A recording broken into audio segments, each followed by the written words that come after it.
क्या आप सोच सकते हैं मैथ्स को बिना ज़ीरो के? सोचना भी मुश्किल है। हम उस टाइम की बात कर रहे हैं जब मैथ्स बिना ज़ीरो के चलती थी। पर कैसे?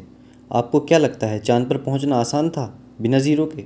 ज़ीरो से न केवल वैज्ञानिकों को डिस्टेंस का अंदाज़ा लगा, बल्कि इसी की वजह से नंबर जोड़े और घटाए गए। अगर हम ज़ीरो के बर्थ की बात करें तो सन 498 में इसका आविष्कार माना जाता है। किसी भी तरह का आर्किटेक्चर हो, उसका निर्माण बिना ज़ीरो के होना नामुमकिन है। पर 2560 ईसा पूर्व में ही मिस्र के लोगों ने पिरामिड बना डाला, जो आज की एडवांस टेक्नोलॉजी के भी पसीने छुड़ा दे।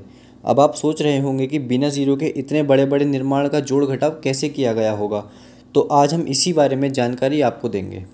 ना जाने कितने सालों से लोग गिनतियों के लिए उंगलियों का यूज़ कर रहे हैं, क्योंकि हाथ में 10 उंगलियां होती हैं, इसलिए ज़ीरो से पहले भी लोग 10 डिजिट को जानते थे। बस उन्हें इसको लिखने की नॉलेज नहीं थी, जो हमारे भारत देश से निकल कर आई। अबेकस का इस्तेमाल कैसे होता था? बता दें कि जीरो की खोज से पहले ग्रीक के लोग जीरो के बारे में जानते थे, पर वे लोग इसे एक नंबर नहीं मानते थे। द गर्जियन में छपी रिपोर्ट में जॉर्ज ऑकलैंड और मार्टिन गोस्ट ने बताया कि उस टाइम बिना नंबर के रोमन में ही एडिशन और सब्सट्रैक्शन होता था। वे लोग अबेकस का यूज़ करते थे, जो एक फ्रेम के जैसा होता था, जिसमें कुछ तार होते थे जिनमें बॉल्स होती थी।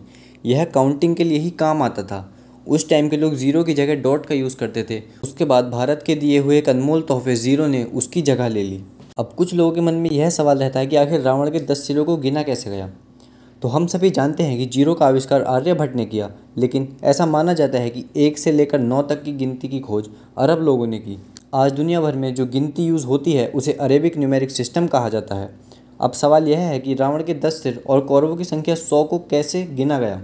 ब्राह्मी लिपि के बारे में तो आपने सुना ही होगा, नहीं सुना तो आइए मैं आपको बताता हूँ। प्राचीन भारत में संस्कृत श्लोक लिखने के लिए ब्राह्मी लिपि का ही यूज़ किया जाता था।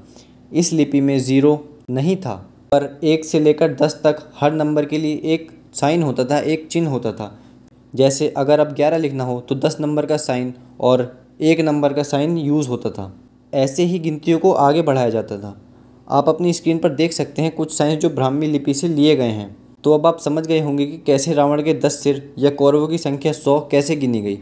तो आई होप ये छोटी सी वीडियो आपको बहुत अच्छी लगी होगी। तो दोस्तों, वीडियो को लाइक कर देना एंड चैनल को सब्सक्राइब कर देना। Thank you so much.